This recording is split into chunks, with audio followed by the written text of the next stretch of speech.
In this video, we are going to wrap up our discussion of section 13.1 over multivariable functions. What we're going to talk about in this video is called level curves. You guys have actually probably seen this before and just not realized what it was, or maybe you did realize it was. If you ever looked at a topological map, they use something called a contour plot. If we're going to look at a surface in 3 dimensions, what we could do is we consider our xy plane is flat, z going up and down. I can pick a z like z equals 5 and pull a slice out of there, and I'll get a curve. And it'll be parallel to the xy plane, but I can do that for multiple z's and get curves. So like right here on the screen here, this could be a contour map of a mountain maybe, and we could say, hey, this is probably not anywhere accurate. 100 feet, 150, 200, and 250, right? That each line goes up in elevation, but it looks two-dimensional to us, but this allows us to see some kind of incline or decline. They could even be going down into the screen, but each one of these would be coming up. The biggest shape on the outside is only 100 feet, 100 feet up. The next shape is 150. The next is 200. Now, I do want to make sure you understand these aren't like hard ledges, right? It's not like a plateau with 100 feet and then right where this picks up here, right? It's not like we jump 150 feet at a cliff. It could, but there could be some incline, especially if it's a continuous function. Now, what we're going to be interested later, and this is easy to see, but if I wanted to see if this was a hill, right, and it was all continuous, nice, pretty inclines and declines, right, no cliffs, that I can see that the quickest way up this hill would be somewhere in here, right? That is the fastest way. It has the quickest rate of increase. While if I was, wanting to leisurely walk up this mountain, probably wouldn't go up that way. I would probably, walk here and find the easiest shape going up so the incline's not so big. That's what we're going to take a look at with these surfaces is we are just going to imagine, we're not really going to graph them, we're going to imagine all these contour maps to help us get an idea of what the shape should look like. So forgive my handwriting. I have my iPad set up because I'm going to use a grapher to show you what this looks like for real. So my handwriting may be even worse. Bear with me. Okay, so what we do, the step said set z equal to k. K is some constant, right? I'm going to start manipulating until I see something I recognize. I square, right? I actually can factor out the negative for this back half here. All right, so we get x squared plus y squared equals 16 minus k squared. All right, remember k is a constant. So let's think about what that shape is. Well, this over here, even though we have that k here, that's a constant on the right. So if I put a constant on the right with x squared plus y squared, hopefully in your head you're like, oh, that's a circle. Okay, so we have circles that we're dealing with here for different levels of k. Now I have to think about those different levels of k and how it's going to affect my graph. For instance, if I pick a number, if I pick 0, right, I get 16. If I pick a number that's less than 0, 16 minus, okay, well, I could pick like -1. I still can work into 15 there. So we could have some stuff on the back, on the bottom half. Let's think about okay, what if it was 4? Well, that would give me a 0. So that means x squared plus y squared equals 0. That would just give me a point. If I go above 4, 16 minus 5 squared, I'm going to get a negative. And if I have x squared plus y squared equals a negative, in this case it would be a -9, there's no way that's ever going to work out for any x or any y because when I square them, they become positive. So what we're saying here with all this scratch work off to the side is, okay, I know k can be down to 0. I know it can go below as long as it doesn't get bigger than, smaller than -4. And then also going up, I know it can't get bigger than 4. So what this is, if we were going to describe this, these are circles with a max radius of 4. And these are getting smaller. Sorry for my handwriting. Until k equals 4. All right. See if you can imagine that. Okay, so we have on the XY plane, we have some circle, right? And then as we come out at us, the circles are going to get smaller, right? Or if we go into the graph, negative z's, if you look at your negative case down to -4, you'll notice too that they get smaller. So we get this big circle on the XY plane, and then as z comes out at us, the circles get smaller. As they go out away from us, they get smaller as well, only till 4. Hopefully you can picture this. This is a sphere. We get some kind of sphere shape. So let me show you a graph I use. I found it online. It's great. It is kind of hard to navigate with an iPad. You can see I'm kind of struggling with moving this around. But let me zoom out. Here, you can see the X and Y. Let me try to fix this. If you get dizzy easy, please just close your eyes. All right. Now I can shape that. There we go. So this is what we're used to looking at, right? XY plane. We get this semicircle. The reason it's not going below is just because my grapher is not showing it. That's it. But it does go below with negatives because of the squares. Now, I want to show you the contour map. This grapher is great if you just want to type in this thing at the above. It is very hard to manipulate and learn. You just got to push buttons until it works. I'm going to show the projections, my contours on this surface, and I'm going to hide the surface. So I'm going to show you, let's make these lines, red's fine, what we were thinking about. So there we go. We're not up high enough. Give me one sec. Let's go here. All right, so we should get all these circles. Give me one sec. So this is what I was talking about. This can be a bit tough to use.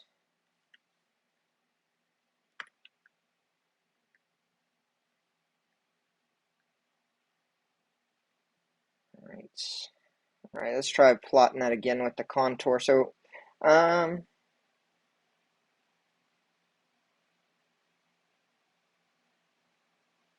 see if I can at least do that. So what this is going to get us is we are going to get a bunch of circles. It's stuck in this like picture here, but there's a way to manipulate this. We can move this thing around. You can move this on the surface. You can see the dot moving on X and Y's changing where they would be. What I want to show you here, it's not showing up for this one. Let me try one more time here. I don't want to waste too much time. Show contours on surface, hide the surface. Let's number of contours, step size, 0.2 first level value. Let's just see what happens here. Okay, so what should be happening is as we get up to 4 here, we would have small circles. You can see the red lines there, how they're making those big outside circles. I would encourage you to go manipulate this. I got this to work a second ago, of course, right? I wonder if I do this stuff, if that'll, no, that doesn't change anything. All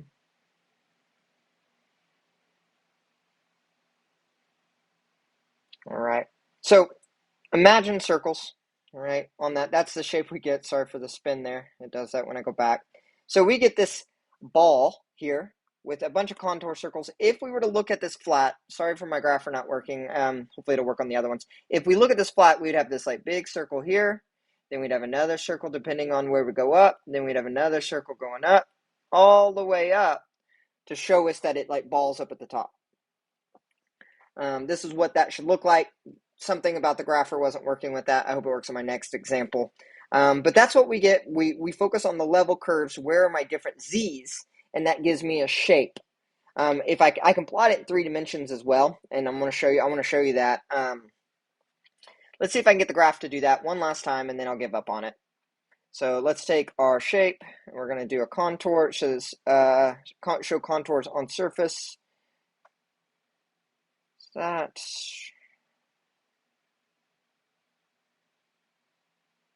Oh, they have different levels of C. Maybe that's what it is. Let's do 1.2, 1.4, 1.6. Let's just get some 2, 3, and 4. So let's see if this works now. Yeah, so you can see the circles there now, and the way they work up like that. Let me zoom out so you can see it a little better. Try to fix this graph. So this grapher is very difficult to manipulate across, but not a lot of the graphers online do this contour stuff. So you can see the graph up there. Let me add some more, and we can take another look. So let's do like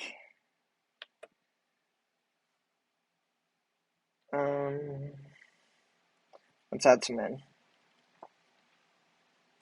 We'll do 2.5, and let's do 3.5. Let's see if that adds more. So there you go. You can see it. And if I scroll like this, you can see, there we go. Now we're getting it. So you can see the contour maps there, building that circle going up. I could even go take it further. Let's add some more values in there, and I could see more of those. I could also take this and project it. It should work now. If I project that onto the XY plane, I'll do that, and you can see all the circles. You can see there the surface and then the contour map underneath. It is very difficult to capture these contours with the 3D grapher, but there we are. I could even plot it. Let me try something else here. One last thing. I'm going to show it on the surface, but I don't want to hide the surface this time. So let me move. You can see the contours on the surface. Now, they're not exact. We're dealing with a computer program, so there's some little error over there to the left. But you can see it here. The reason it's cutting off down towards the bottom is your grapher, the program cuts off at a certain point, and that's what it's doing. So it would extend a little further if we could manipulate this graph a little more. But there's how the contours work. Let's try another example, and we'll look at the graph as well, if we could pull it off. So let me just delete that one. All right, let's go back to our notes. All right, so it describes the graph of this function. We have y squared minus x squared. So I'm going to take k and set it equal to that. All right, this gets me, if I just manipulate a little bit, I'm going to flip it over, and then I'm going to divide by k, y squared over k minus x squared over k equals 1. Now, you may recognize this, you may not recognize it. That's okay. These are hard to memorize, and we've only seen it, you guys have seen it for like a week because it's the summer schedule. Those of you not in the summer schedule, this is being made during the summer. I'm planning on using these for the fall and semester too. But this is hyperbolas along x or y. They change with the level of k that you pick, depending on k. So sometimes they will be hyperbolas along x.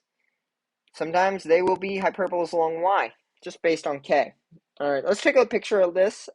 Let's look at the surface itself. These are kind of hard to imagine. These are definitely. What we're doing here is, okay, we have different levels of k. Let's take a picture first. And we have hyperbolas. So we either have something like this, right? Bunch of different shapes, different sizes going this way. And then we also have a bunch of them going this way as well, depending on what k is.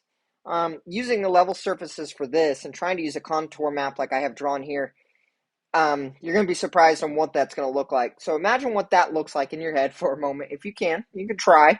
Let's take a look at the actual picture. So this one is this bottom one. So here is the mapping. Let me get this straight the best way that I can. I put my keyboard down, so it's kind of definitely hard to manipulate now. There we go. You can kind of see it. X, Y. There we go. That's the way we're used to seeing it. So there's my mapping. It's this like saddle thing. I wish I could get it to rotate, but you can see that looks like a saddle almost. Now the contour map is going to make this clear on, let's go ahead and just project. So notice those are the reds and greens that we talked about, those those maps. And then here we go. This is why it is pretty crazy. So notice that we have all those red hyperbolas going left and right, and then down some at the bottom. We also have some green ones right in the middle, or all the red ones are the different, and then the green is the projecting onto the map. Let me do them individually. So let's do on the XY plane. So this is projecting it down. This is what it would look like projected down. So that kind of thing is a saddle point. Now let's project it onto the surface. Onto the surface, and I'm going to move it so you can see all the different hyperbolas. So notice that some at the top are creating to the right, and then it's like they get wider and wider towards the bottom and start going towards the x-axis, and that's how we get that one below. So this is our contour map for this shape. Not the easiest thing to memorize or look at this shape and see it. But maybe now that you've seen it, maybe you'll recognize it going forward. Now this one's very difficult to even see until you change it. Looks like it's going to be something crazy. Let's change this to a k. All right, for our contour, k being a constant. I'm going to take both sides as a power of e. I get e to the k, that's just some number. This becomes x plus y. Now if I solve for y, just do it right below, y is equal to negative x plus e to the k. This are lines with slope -1 and y-intercept e to the k. So as k gets bigger, the y-intercept just changes. All right, let's take a look at this. All right, let me get rid of that one. Here's this next one. This is what it looks like. All right, so you can tell, like, okay, as k gets bigger, right? K gets bigger. It's slanting a little harder there, right? So, or flatter, I guess. So as k gets bigger, that y-intercept is going to get bigger. So we have that. Let's take a look at our contour lines, because looking at this, you're kind of like, for me, I know personally, I'm like, oh, where are the lines? Let me get this around to where it was. There we go. That's what we're used to seeing, something like that. I'm like, where are the lines? Like, we just said there were a bunch of lines. So I'm going to show the projection on the surface first. So there is the projection on the surface. Let me move that. As you can tell, they all have the same slope, right? If I were to do the XY plane, they all have the same slope. Try to get this back over, sorry. There we go. They all have the same slope, but they get higher, and the way they're spread out changes because that e to the k, as k gets bigger, that exponential it grows faster, meaning the lines are more spread out. If the lines are more spread out, then we have different results. So there's all the lines. Let's project it onto the XY plane so we can see that. Cool. So there is what it looks like on the XY plane. So notice these are a bunch of lines. The ones closest to the origin are really close together, but as k gets bigger, the lines become spread apart, and that's why we get that flattening of the slope. So here we go. There is the mapping. You can see that the lines just become more spread out, but we connect them anyway, causing a flatter surface. All right, I got a few more. I got one more we're going to think about, and then I got one we're just going to graph and take a look at. All right, so we have this. If I let that be equal to a k, let me get my zoom on, k, I get 2x plus 4y minus 3z. Hopefully, when you see powers of 1 on everything, you're thinking right away this is probably a plane. So I'm going to move that 1 to the other side, but I'm going to write it like this. This, with the changing of k, that's going to change the plane, but all the planes are going to have the same normal vector. Remember, that's the orthogonal vector. That's 2, 4, -3. They all have that because the only thing that's going to change is k, not the x, y, or z coefficients. So what that means, if they all have the same normal vector, then they better all be parallel. All right, so now there's a mistake here. This should have x, y, z. Typo. I can't plug this into the grapher because it would be graphed in. If I have 3 variables, this is a 4D graph, right? 3D domain. This tells me right away, we can't do this. We don't have a way to represent 4 dimensions, right? I had one more problem on here. I have 2 more. I lied to you. I'm sorry.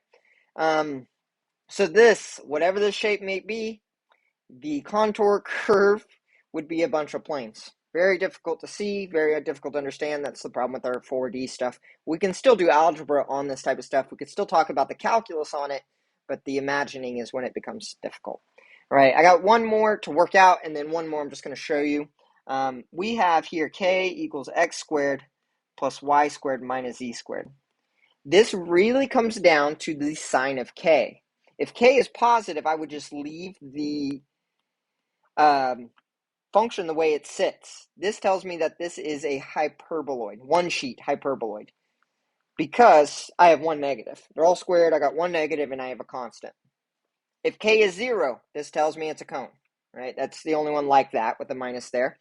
Now, if k is less than 0, I would have to manipulate things. And think about this, okay? I would take my z squared over, I'd minus x squared, I'd minus y squared, and then this k becomes a negative k over there. But if k is negative, that would make a positive then.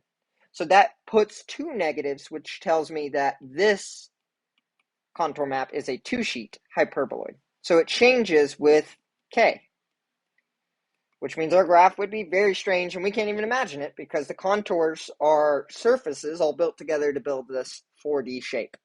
Okay, I have one more weird, crazy one. We can think about a lot of these by hand as long as you know your surfaces, but there's some that are just not possible to think about. You could try for this and let different values of k and go through that. I'm just going to graph it and show you how weird this one is, and take a look at its contour. So let me erase that one. All right, this last one, this is what this one looks like. Let me change some things here. Let's just zoom out. So kind of strange. I wonder if I can get rid of that thing in the middle. Wireframe. No, reverse colors.